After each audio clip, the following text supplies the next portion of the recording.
আসসালামু আলাইকুম।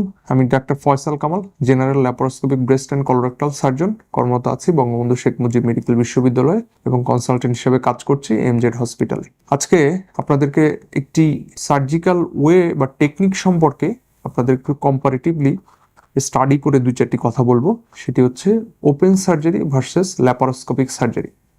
এখন প্রথমত জেনে নেওয়া যাক ওপেন সার্জারি কি আর ল্যাপারোস্কোপিক সার্জারি কি। ওপেন সার্জারি হচ্ছে আমাদের কেটে যে কোনো অপারেশন করা, আর ল্যাপারোস্কোপিক সার্জারি হচ্ছে এটাও কেটে, বাট এটা আমরা কি হোল সার্জারি বা টেলিস্কোপিক সার্জারি বলে থাকি। সেটা মাইনর ছিদ্রর মাধ্যমে মিনিমাল ইনভেসিভ ওয়েতে কিভাবে করতে পারি। ওপেন সার্জারি আসলে এটা সৃষ্টির আদিকাল থেকেই চলে আসছে, মেডিকেল সায়েন্স যখন তৈরি হয়েছে তখন থেকেই, এবং এটি আমাদের মাদার। এবং ওপেন সার্জারি অবশ্যই আমাদের গুরুত্ব সহকারে নিতে হবে এবং এটা সম্পর্কে জানতে হবে।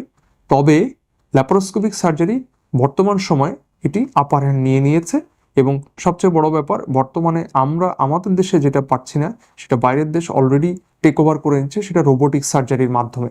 ল্যাপারোস্কোপিক এবং রোবোটিক সার্জারির বেসিক অনেকটা সেম। এখন আমরা ল্যাপারোস্কোপিক সার্জারি কখন করব, কখন ওপেন সার্জারির দিকে আমরা যাব, চিকিৎসকের কাছে গেলে আমরা এই জিনিসটা কমনলি কোশ্চেন করে থাকি, বা রোগী হিসাবে আমাদের একটা কমন প্রশ্ন যে আমি ল্যাপারোস্কোপি করব না ওপেন সার্জারি করব। প্রত্যেক সার্জারির কিছু সুবিধা অসুবিধা আছে। ওপেন সার্জারিরও কিছু সুবিধা অসুবিধা আছে, ল্যাপারোস্কোপিক সার্জারিরও কিছু সুবিধা অসুবিধা আছে। ল্যাপারোস্কোপিক সার্জারিকে আমরা যেহেতু প্রায়োরিটি দিচ্ছি, এ বিষয়ে আপনাদেরকে দু একটি কথা বলি। ল্যাপারোস্কোপিক সার্জারির সবচেয়ে বড় সুবিধা হচ্ছে এটি একটা কি হোল সার্জারি, এবং খুব সূক্ষ্মভাবে পেটের ভেতরে আমরা টেলিস্কোপের মাধ্যমে যে কোনো সার্জারি বা অপারেশন করতে পারি, এবং বড় বড় সার্জারিগুলো ল্যাপারোস্কোপির মাধ্যমে সম্ভব হচ্ছে।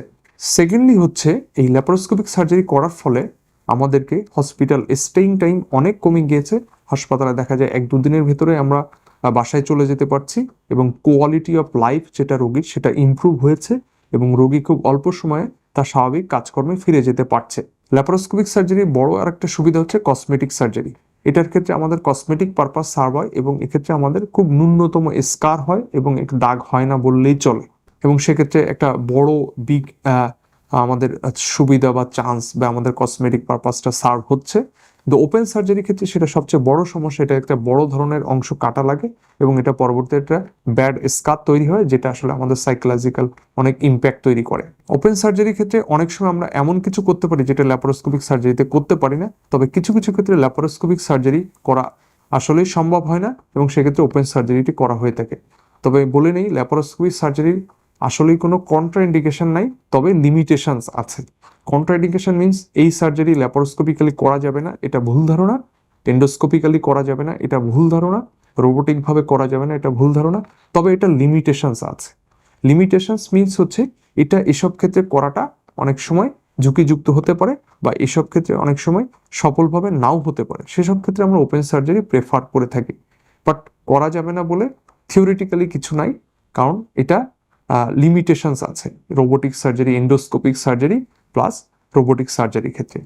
বর্তমান যুগে রোবোটিক, এন্ডোস্কোপিক, ল্যাপারোস্কোপিক সার্জারির মাধ্যমে শরীরের সব ধরনের অপারেশন হচ্ছে, এমনকি ক্ষুদ্রাতি ক্ষুদ্র অংশের সার্জারিটা হচ্ছে, সেটা লাংসে হোক, থোরাক্সের ভেতরে হোক, পেটের ভেতরে হোক, ব্রেনের ভেতরে হোক, মাথার ভেতরে হোক, শরীরের যে কোনো জায়গায় শিরা উপশিরা থেকে শুরু করে সবগুলো এন্ডোস্কোপি, ল্যাপারোস্কোপির মাধ্যমেও অপারেশন করে ফেলা যাচ্ছে। সেক্ষেত্রে অবশ্যই দক্ষ হ্যান্ড দরকার, expert hand is very important, এবং এক্সপার্ট হ্যান্ডের মাধ্যমে এই সার্জারিগুলো করা অত্যন্ত আরামদায়ক এবং পেশেন্টের জন্য অত্যন্ত সুবিধাজনক, এবং তারা অনেক এক্ষেত্রে সুফল ভোগ করে থাকেন। সো ধন্যবাদ সবাইকে।